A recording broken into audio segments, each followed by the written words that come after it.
There is something fascinating about the people who grew up in the 1970s, and psychology can tell you that. If you were a child during this era, your brain developed during a very specific and rare evolutionary window. It was a time of total, unfiltered freedom combined with genuine, heavy responsibility. Most people who grew up in the 70s look at the current world and just laugh, not because they are being mean, but because they know something the rest of us don't. They experienced a version of childhood that can never be recreated. To put it perfectly, as many from this era often say, we grew up on hose water, we were feral, and it was glorious. But what does being feral actually do to a developing brain? Why are you so different from the generations that followed? It turns out that hose water upbringing carved 5 specific, rare psychological traits into your mind that are now effectively going extinct like the dinosaurs. If you are a 70s kid who survived a childhood that would get parents arrested today, drop a hose water emoji in the comments so we can find our tribe. Today, we are going to dive into the deep research and the specific psychology of why your 1970s upbringing turned you into a high-functioning person in a modern world. The first trait is what researchers call self-directed problem solving. For a child of the 70s, life started with one phrase that every single one of you remembers. Go find something to do, or I'll find something for you to do. You knew exactly what that meant. If you dared to complain about being bored, you weren't handed a tablet or signed up for a soccer camp. You were suddenly handed a broom to sweep the floors, or a pile of clothes to fold. Because boredom carried a heavy price, you learned to figure it out yourself. Studies on unstructured childhoods show that children who had to create their own entertainment developed significantly stronger executive function and creativity in their life. You weren't handed a schedule or time chart, you had to invent your entire day from nothing. This is why your brain learned something modern childhoods often skip entirely: how to generate purpose from emptiness. Whether you were devouring books for hours, exploring on your bike, or spending entire afternoons in the woods building elaborate forts, you were practicing the high-level cognitive task of resourcefulness. While others today wait for instructions, you are the person who walks into a room and just starts making things happen because your brain was wired for independence before you even hit double digits. The second trait explains why you seem almost supernaturally calm when things go wrong. It's called adaptive risk calibration. You grew up in what modern parents would call a death trap. Climbing trees that were definitely too high, riding bikes without helmets, and setting things on fire with fireworks. One common saying among your generation is that those fireworks were your internet. Every scraped knee, every minor disaster, and every close call was actually teaching your nervous system something crucial.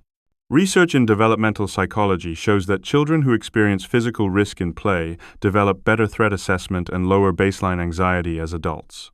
Your brain learned the difference between actual danger and manageable risk by living it, not by watching it on a screen or having a parent intervene to save you from your crisis.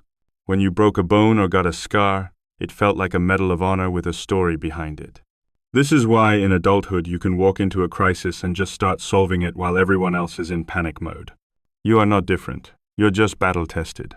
Your resilience muscle is so developed that the things that would ruin someone else's week barely even register on your radar because you've faced much bigger dragons in the woods when you were little.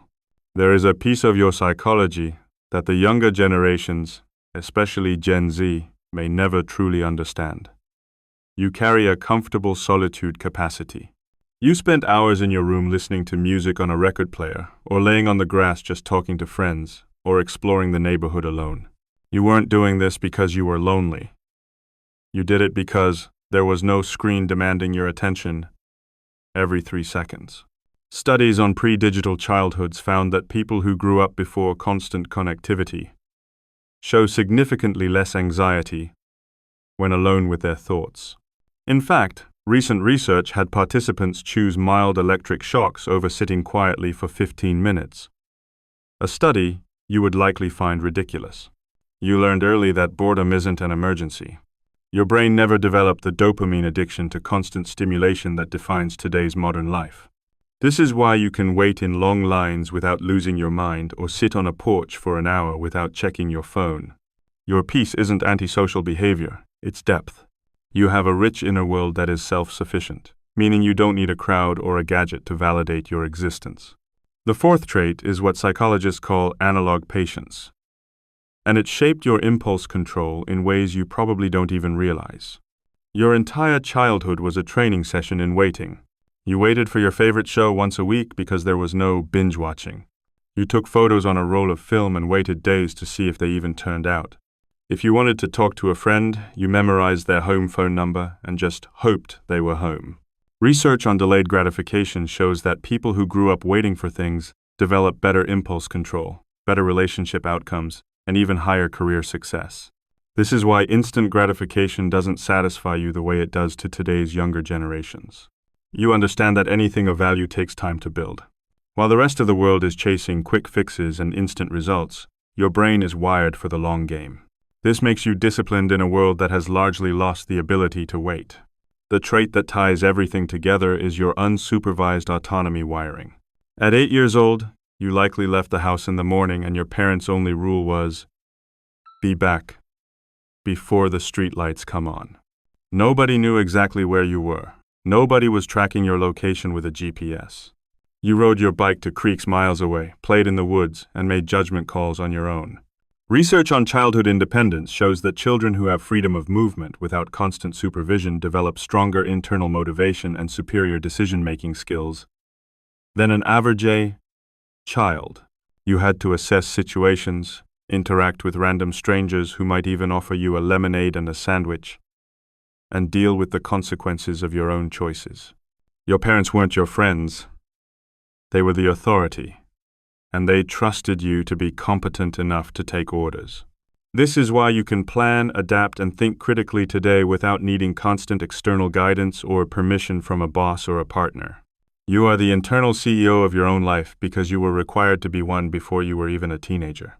Every time you look at today's world and feel out of place, I want you to remember this. You're not outdated, you're carrying forward capabilities, a legacy that is going extinct. The independence that some people mistake for coldness is actually competence. Your comfort with silence, which some call antisocial, is actually depth. Your ability to wait, which looks like apathy to an impulsive world, is actually discipline. You survived a childhood that would get parents arrested today, and it didn't damage you, it built you. Most people from your era say, I feel honored to have been able to grow up this way. And the research proves you're right. For a brief moment in history, childhood was both completely free and genuinely amazing to live. You got to be civilized and feral at the same time. If you're a 70s kid who thinks it was the best era to grow up, let us know in the comments why. And if you want more research-based content that validates who you really are, hit that subscribe button so you don't miss our next deep dive into the human mind. And if you want to dive deeper into the hidden patterns that shape your psychology, check out my newsletter in the description. Your history is your strength. I'll see you in the next video.